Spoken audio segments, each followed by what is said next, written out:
Que Deus te abençoe, que Deus te guarde, te dê muita saúde, te livre de todo mal e que você esteja sempre dentro do esconderijo do Altíssimo. Porque muitas vezes nós queremos que Deus nos abençoe, que Deus nos guarde, que Deus nos livre, que Deus nos proteja. Sempre de Deus para nós, o que de fato Ele tem para nós. Ele pode nos abençoar, nos proteger, nos guardar, nos livrar, nos guiar em todos os sentidos de nossas vidas. Mas também nós entendemos que Deus quer mais de nós.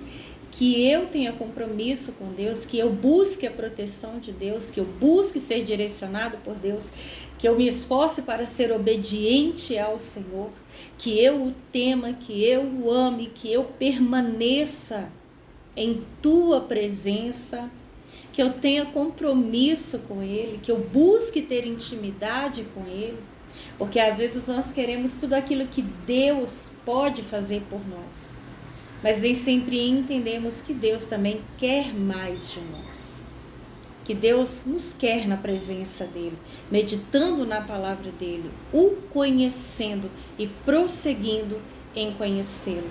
É como uma amizade.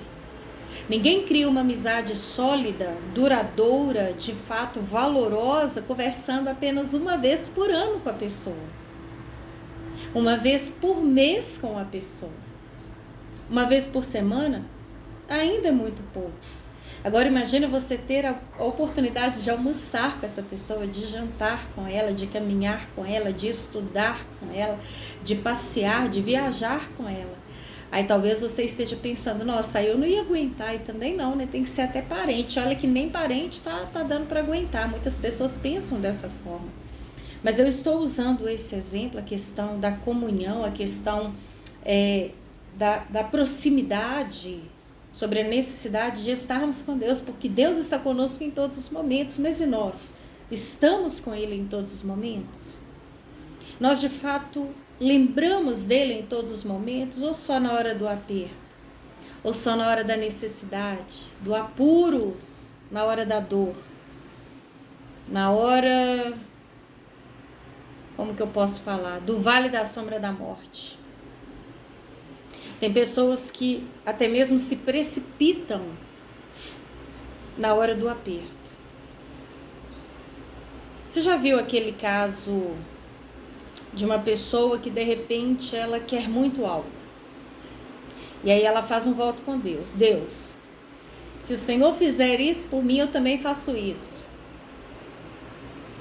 De repente a pessoa ela recebe um diagnóstico médico, que está para fazer um outro exame para confirmar, e por causa daquele aperto, daquele medo, literalmente do medo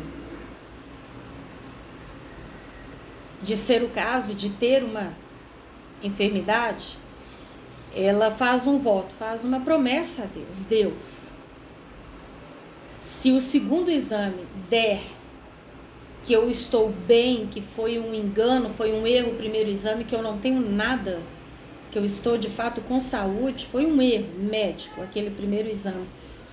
Se o Senhor fizer isso por mim, nunca mais eu fumo. Estou dando um exemplo.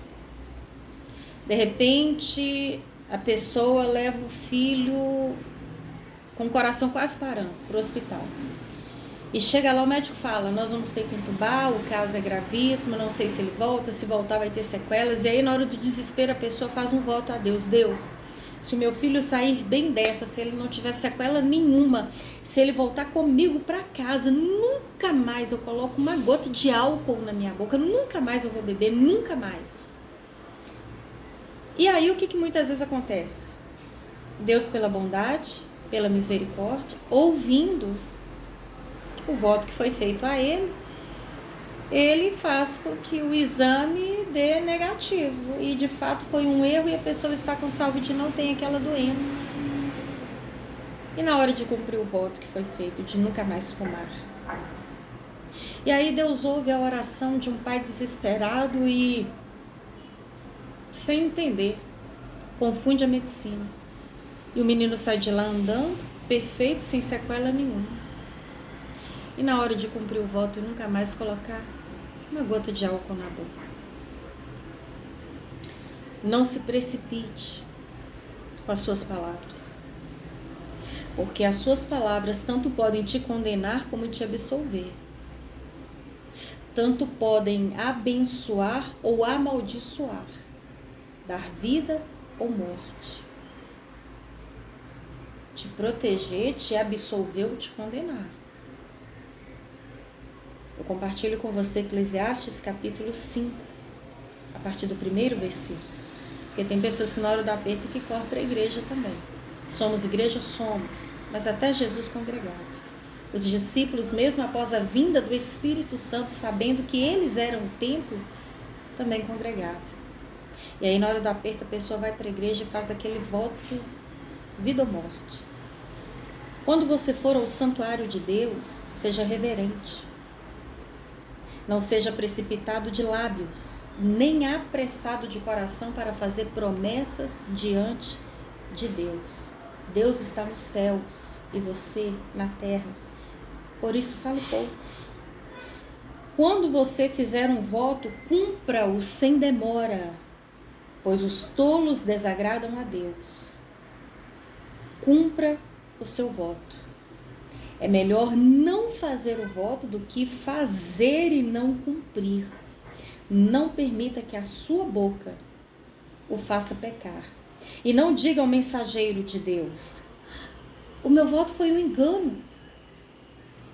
Foi sem querer.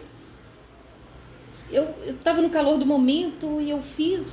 Eu não queria ter feito, foi um engano. Jamais diga isso.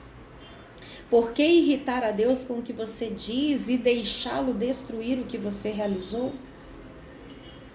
Em meio a tantos sonhos absurdos e conversas inúteis, tenha temor de Deus. Pensa muito antes de abrir os lábios.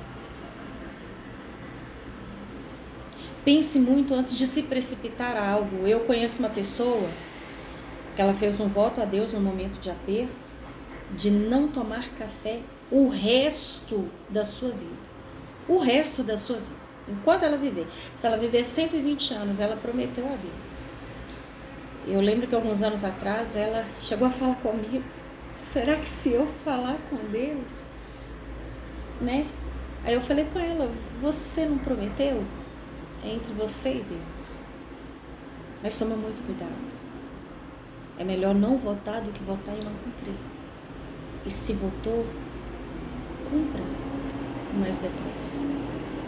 Porque Deus não é uma pessoa qualquer que, depois eu vou lá, eu vou fazer, pode contar comigo. Não deu, foi mal aí, tá? Foi mal, você sabe, né? Temor ao Senhor é o princípio da sabedoria. Conheça mais a Deus. Prossiga em conhecer ao Senhor. Reverência, respeito, humildade, obediência. Deus não é qualquer um. Pensa muito antes de fazer qualquer voto. Pensa muito. E se fez, cumpra. Cumpra. Amém?